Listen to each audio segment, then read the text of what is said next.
Good morning everyone. आजच्या video लेक्चरमध्ये आपल्या सर्वांचं स्वागत आहे. आज आपण कृषी मूल्य नीती व अन्न व्यवस्थापन हा भाग बघणार आहोत. या माध्यमातून एका बाजूला शेतकऱ्यांना त्यांच्या मालाला रास्त भाव मिळवून देणे, तर दुसऱ्या बाजूला ग्राहकांना योग्य भावात वस्तू प्राप्त करून देणे हा सरकारच्या कृषी मूल्य नीतीचं उद्दिष्ट आहे.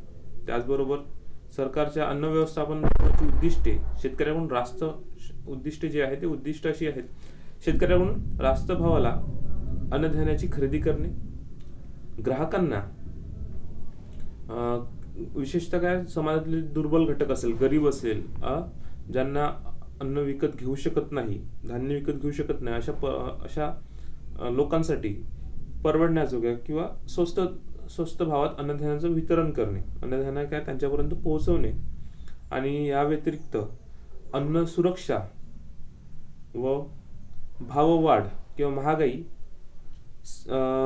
महागाईच्या स्थैर्यासाठी अन्नधान्याचा बफर साठा करणे ही काही उद्दिष्टे जी आहे ते कृषी मूल्य निधीची आहे, ती आपण टप्प्याटप्प्याने बघणार आहोत. ठीक आहे. तर हे बघत असताना आपल्याला या टॉपिकमध्ये कोणते महत्त्वाचे मुद्दे आहेत ते आपण बघू. किमान आधारभूत किंमत. ठीक आहे. किमान आधारभूत किंमत हा एक टॉपिक बघणार आहोत. त्यानंतर अन्नधान्याची खरेदी किंवा प्रप्राप्ती हा एक भाग महत्त्वाचा आहे, ज्याच्या माध्यमातून सरकार शेतकऱ्याकडून अन्नधान्य विकत घेते. त्यानंतर बफर साठा करणे किंवा भावस्थिरांक साठा या माध्यमातून एका जागी अन्नधान्याचा साठा केला जातो. आणि हे सगळं जे आहे कोण करतं, तर कृषी खर्च व मूल्य आयोग करत असतो. या सगळ्या MSP असेल, अन्नधान्य खरेदी असेल, बफर साठा हे करण्याचं जे काम आहे ते कृषी खर्च व मूल्य आयोगाच्या माध्यमातून चालते. आणि शेवटचा जो टॉपिक आहे तो आपण प्रश्न सुद्धा कसे विचारले जातात ते सुद्धा बघणार आहोत. या टॉपिकवर राज्यसेवा प्रिलिम्स आणि मेन्समध्ये अनेकदा प्रश्न विचारलेले आहेत. आता जी होणारी एक्झाम आहे त्या एक्झाममध्ये सुद्धा याच्यावर प्रश्न आपल्याला बघायला मिळतील. ठीक आहे. तर बघू आपण. तर कृषी नीती व अन्न व्यवस्थापन. ठीक आहे. कृषी नीती व अन्न व्यवस्थापन म्हणजे काय? शेती उत्पादनात वाढ आणि उत्पादन क्षमतेच्या फायद्याच्या आणि स्थिर किमतीच्या वातावरणाची हमी देणे फारच महत्त्वाचे मानले जाते. ठीक आहे. शेतीचं दरवर्षी उत्पन्न वाढवायचं असेल तर शेतकऱ्यांना प्रोत्साहन द्यावं लागतं. आणि प्रोत्साहन कशा पद्धतीनं, तर त्या जो काही शेतीमाल आहे, पिकं आहे, त्या पिकांना, धान्यांना त्यांचे वाढीव किंमत देऊन त्यांच्याकडून उत्पादन काढून घेण्याचं काम जे आहे ते सरकार करत असते. तर शेती उत्पादनासाठी बाजारपेठ मूळतः अस्थिर असते म्हणजे शेतकऱ्यांनी जर माल नेला तर त्या मालाला योग्य भाव भेटेल अशी शाश्वती बाजारपेठेत नसतेच. ठीक आहे. बहुतेक वेळेस उत्पादकांना नुकसान होते. यामुळे अनेकदा जे काही शेतकरी असतात शेतकऱ्यांना मोठ्या प्रमाणात नुकसान सोसावं लागतं.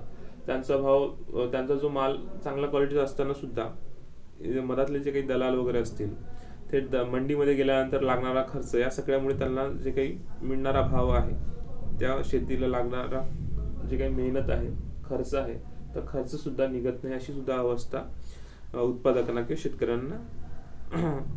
शेतकऱ्यांना मिळते. ठीक आहे. शेतकऱ्यांना भाव मिळत नाही. मग ते काय करतात, दरवर्षी सर्वोत्तम उपलब्ध तंत्रज्ञान पॅकेज स्वीकारतात. म्हणजे विविध बी बियाणं आहे, नवीन कीटकनाशक आहे. ठीक आहे. त्यानंतर नवीन तंत्रज्ञान असेल, नवीन खते असेल, या सर्वांचा वापर करतात. ठीक आहे. तर हे सगळं केल्यानंतर सुद्धा आणि कार्यक्षमतेने उत्पादन घेतल्यानंतर सुद्धा त्यांना योग्य भाव मिळत नाही. यासाठी या सगळ्या मंडीमधल्या जे काही दलाल लॉबी आहे, दलाल लॉबीवर वर्चस्व ठेवावं किंवा त्यांनी आपला मनमानी कारभार करू नये, यासाठी सरकार जे आहे ते कृषी मूल्य नीती राबवते व या माध्यमातून अन्न व्यवस्थापन करण्याचं काम जे आहे ते सरकार करत असते. तर कृषी मूल्य धोरण व अन्न व्यवस्थापन धोरणाद्वारे काय केलं जाते की अर्थव्यवस्थेच्या एकंदरीत गरजा ध्यानात घेऊन देशात अन्नधान्याची संतुलित व एकात्मिक किंमत संरचना विकसित करण्याचा प्रयत्न केला जातो. हे साध्य करण्यासाठी सरकारला महत्त्वाच्या साधनांमध्ये किमान आधारभूत किंमत, प्रप्राप्ती किंमत, केंद्रीय प्रचालन किंमत आणि बफर साठा राखणे इत्यादीचा समावेश होत असतो. तर बघू कशा पद्धतीनं सरकार कृषी मूल्य नीती आणि अन्न व्यवस्थापन राबवते ते. तर पहिलं जे आहे किमान आधारभूत किंमत किंवा MSP म्हणजे काय. ठीक आहे. किमान आधारभूत किंमत ही भारतातले केंद्र सरकारतर्फे वेळोवेळी निर्धारित करण्यात येते. ठीक आहे. धान्यांची व शेतमालाची किमान किंमत यामध्ये ठरवली जाते. ती कशी ठरवली जाते ते बघू. किमान आधारभूत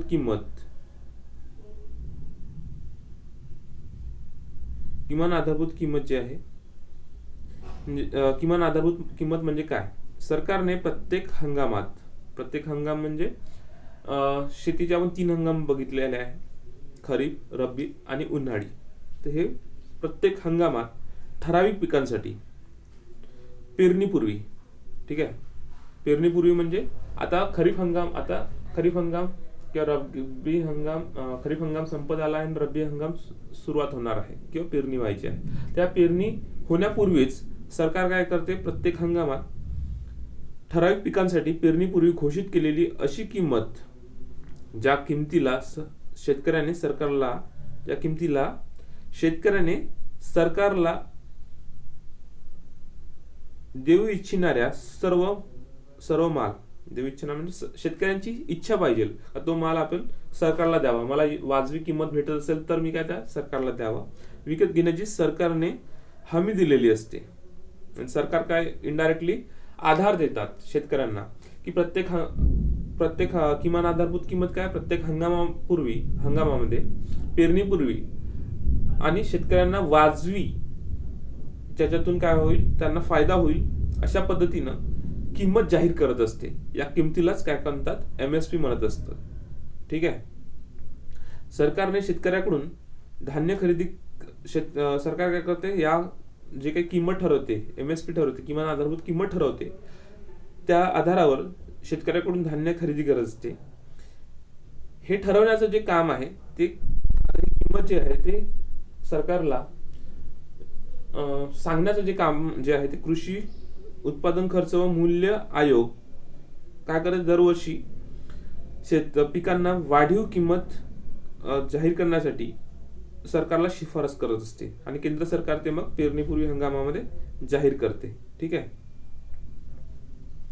तर ही जी किंमत आहे ते कशावर ठरवलं जाते ते बघू. आंतरराष्ट्रीय बाजारपेठ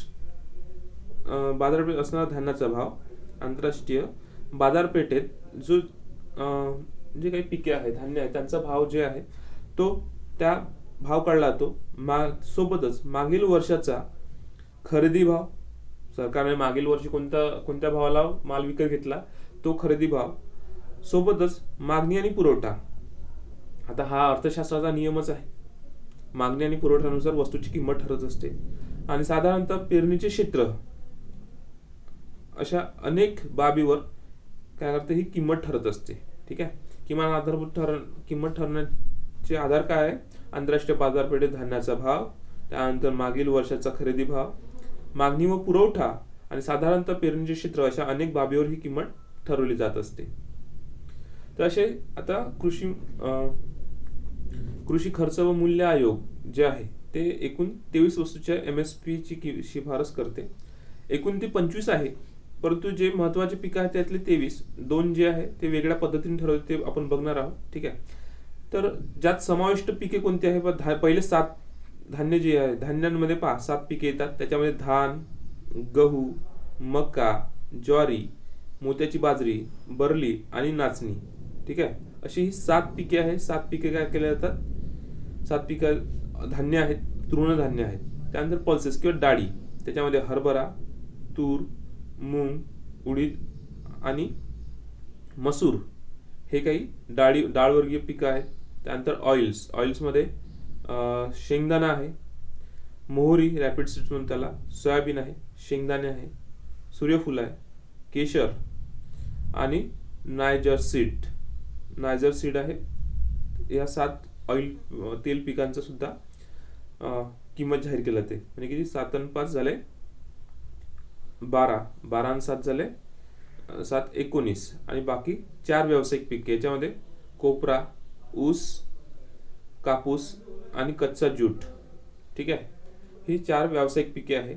आणि याच्या व्यतिरिक्त तंबाखू असेल, तंबाखूच्या पिकांसाठी सुद्धा MSP जाहीर केलं ते बघू नंतर पुढच्या टप्प्यात की कशा पद्धतीनं. अशा पद्धतीने हे किती आहे, एकूण 23 पिके आहे.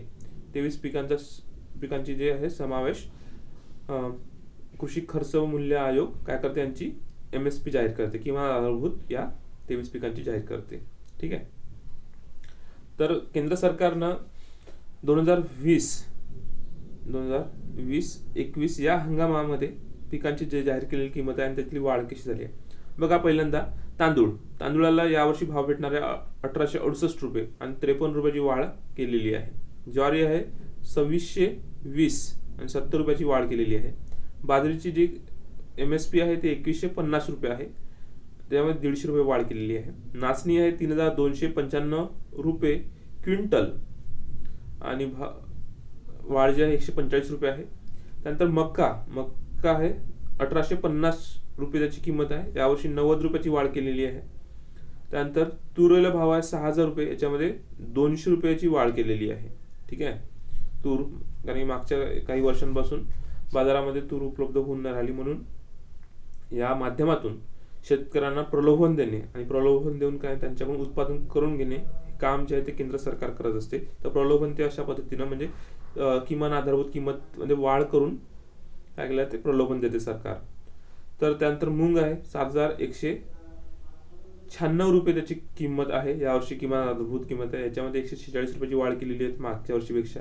त्यानंतर उडीद जे आहे ते 6000 रुपये आहे यावर्षी किंमत, मागच्या वर्षीपेक्षा 300 रुपयांनी वाढ केलेली आहे. थोडं उडीद लक्षात ठेवा, कारण की सर्वात जास्त किंमत जी आहे ते उडीदाला जाहीर केलेली आहे, म्हणजे वाढ केलेली आहे, म्हणून प्रश्न विचारू शकतो उडीदाचा. तर 6000 रुपये किंमत आहे. ठीक आहे.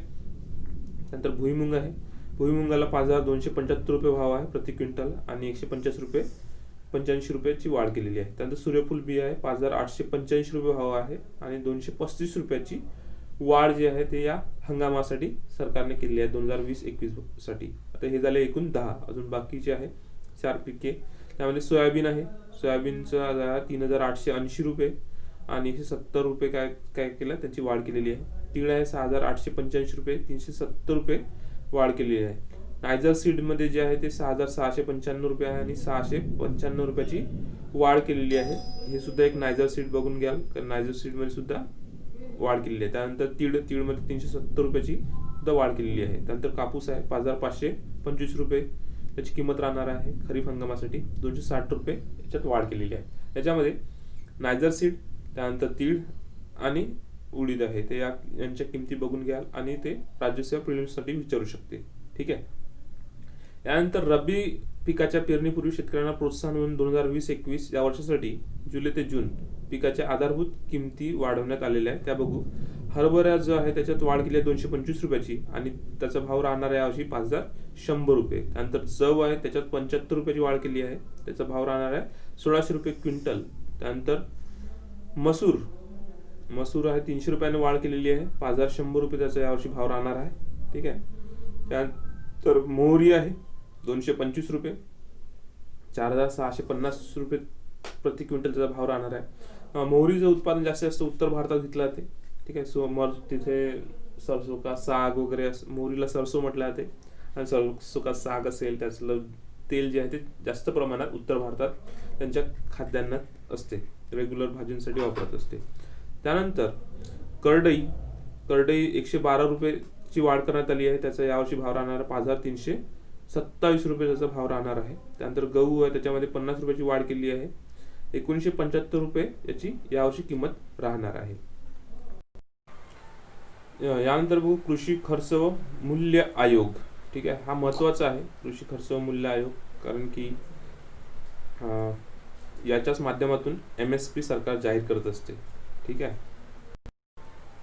तर commission for agriculture cost and price जे CSCP आहे, काय याची स्थापना आहे ते 1965 मध्ये सर्वात पहिल्यांदा करण्यात आली होती. त्यावेळी त्याचं नाव होतं कृषी किंमत आयोग. ठीक आहे. ॲग्रिकल्चर प्राइस कमिशन असं त्याचं नाव होतं, ACP. ठीक आहे, APC. तर याची स्थापना जी आहे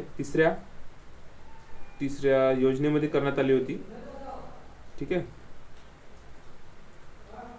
मार्च 1985 मध्ये कार्याची व्याप्ती वाढवून त्याचे नामकरण जे आहे ते कृषी खर्च मूल्य आयोग असं करण्यात आलं होतं. त्याच्यामध्ये काही गोष्टींचा समावेश केलेला आहे आणि त्यांचं क्षेत्र जे आहे ते वाढवून कृषी खर्च मूल्य आयोग असं त्याचं नामकरण करण्यात आलं आहे.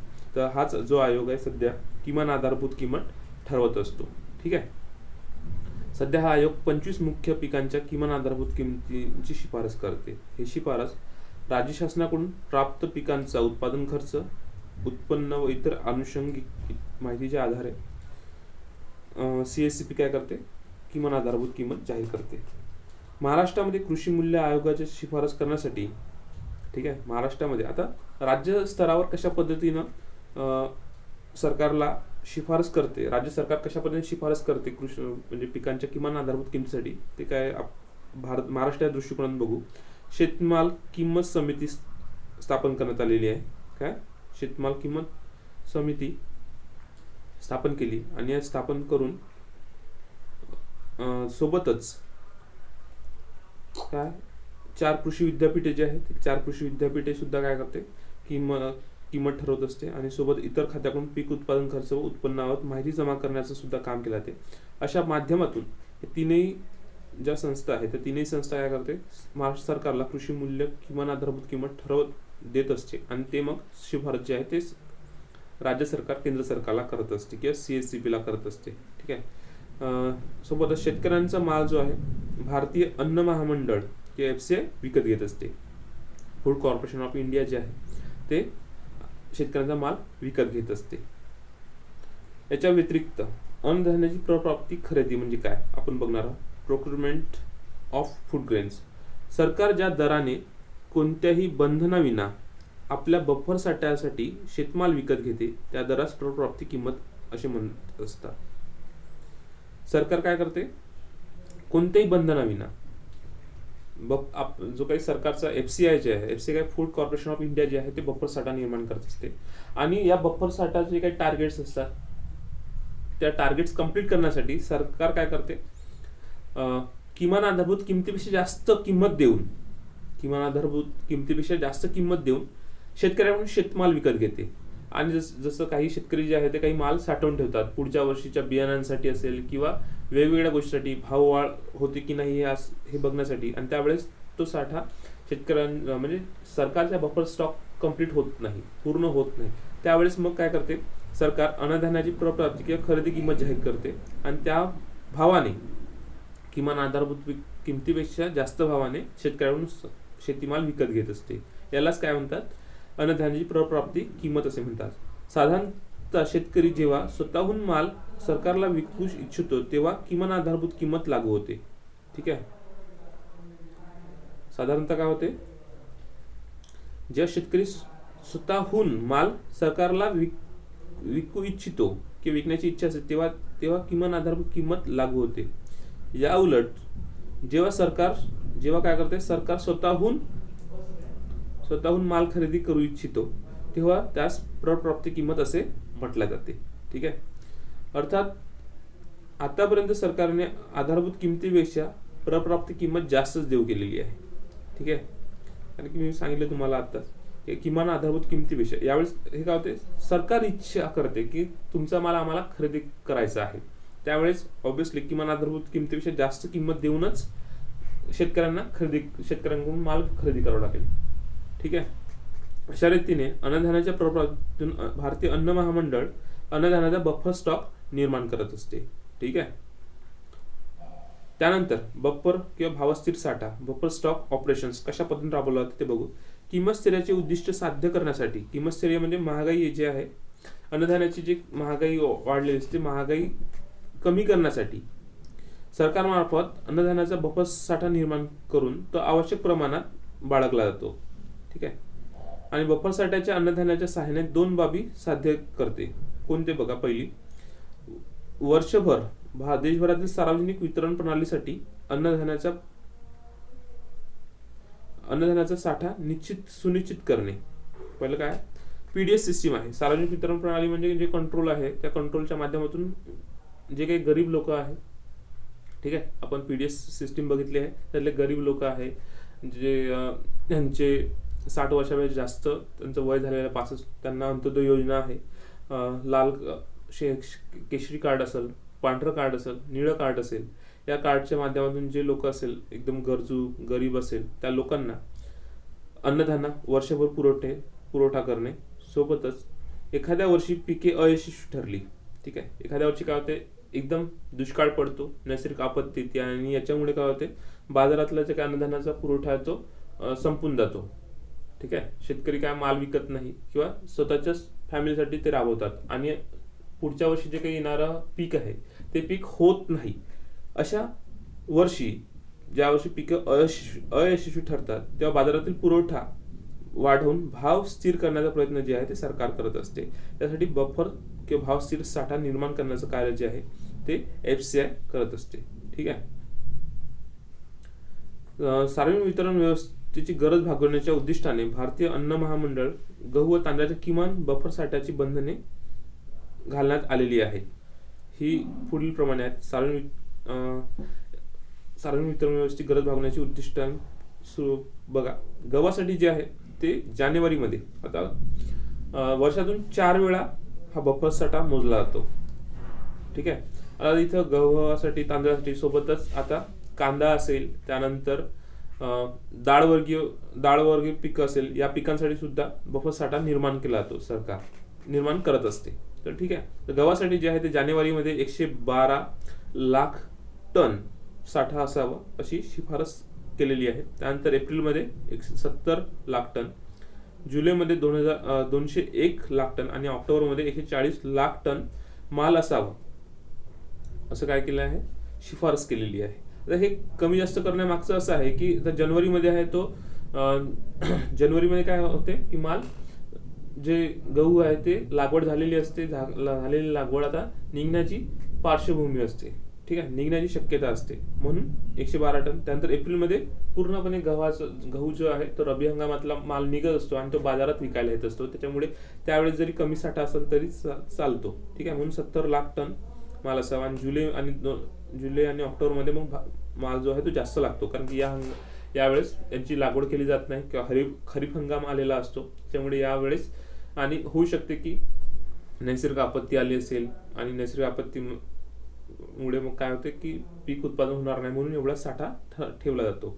त्यानंतर तांदळामध्ये जानेवारीमध्ये 138 लाख टन, त्यानंतर एप्रिलमध्ये 142 लाख टन, जुलैमध्ये 118 लाख टन आणि ऑक्टोबरमध्ये 72 लाख टन जो साठा आहे तो बफर स्टॉक निर्माण केला जातो किंवा साठवून ठेवला जातो. त्यानंतर एकूण अन्नधान्याच्या बाबतीत बघा, 250 लाख टन जानेवारीमध्ये पाहिजे, त्यानंतर एप्रिलमध्ये गहू आणि तांदळाचा एकूण साठा 212 लाख टन पाहिजे आणि जुलैमध्ये 319 लाख टन आणि ऑक्टोबरमध्ये 212 लाख टन माल जो आहे तो रिझर्व्ह असावं अशी शिफारस जी आहे ते FCI केलेली आहे. आणि या पद्धतीने FCI असेल किंवा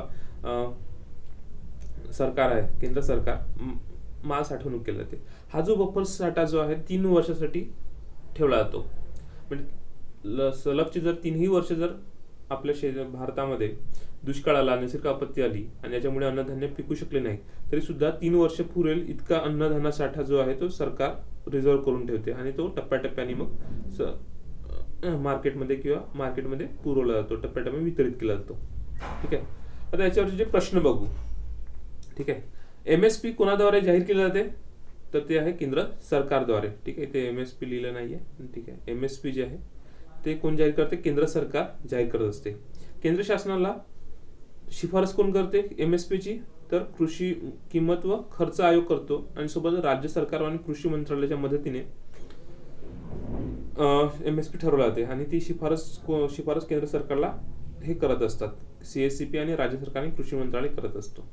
त्यानंतर किमान आधारभूत किंमत म्हणजे अशी किंमत ज्या किमतीला सरकारकडून पिकाच्या खरेदीची हमी दिली जाते. ठीक आहे, सर्वात प्रथम गहू या पिकासाठी किमान आधारभूत किमती 1966-67 या वर्षी जाहीर करण्यात आलेल्या होत्या. गहू या पिकासाठी कोणत्या वर्षी, 1966 आणि 67. हा प्रश्न विचारण्याची शक्यता जास्त असते. सध्या 25 पिकासाठी MSP जाहीर केले जाते. त्यामध्ये 7 तृणधान्य, 5 कडधान्य, 8 तेलबिया आणि 5 इतर समाविष्ट आहेत. ठीक आहे, भारत सरकारने महत्वाच्या पिकांच्या किमान आधारभूत किमती केव्हा जाहीर केल्या, तर पिकाची पेरणी झाल्याबरोबरच. बघा मल्टिपल क्वेश्चन्स आहेत त्याच्यामध्ये. किमान भारत सरकारद्वारे महत्वाच्या पिकांच्या किमान आधारभूत किमती केव्हा जाहीर केल्या जातात. केव्हा जाहीर केल्या जातात, बघा 4 ऑप्शन आहेत. एक आहे पिकाची पेरणी झाल्याबरोबर, त्यानंतर पिकाची कापणी कार्यक्रम सुरू होण्यापूर्वी, आणि पिकाच्या पेरणीचा हंगाम सुरू होण्यापूर्वी, आणि केव्हाही जाहीर केला जातो. यातला योग्य आन्सर काय आहे, पिकाच्या पेरणीचा हंगाम सुरू होण्यापूर्वी. ठीक आहे, हे राईट बरोबर आन्सर आहे. ठीक आहे, तर अशा पद्धतीने आपण MSP बघितलेली आहे. तर MSP तुम्हाला समजली असेल असं मला वाटतं. या माध्यमातून दरवर्षी जे आहे ते MSP जाहीर केलं जाते. दरवर्षी 3 हंगामामध्ये काय केलं जाते, जवळपास 25 पिकांसाठी MSP जाहीर केलं जाते. ठीक आहे, अशा पद्धतीने हा भाग इथेच संपलेला आहे. ठीक आहे, याच्याविषयी काही जर प्रश्न असेल तर तुम्ही मला प्लीज कॉमेंट बॉक्समध्ये लिहा. धन्यवाद.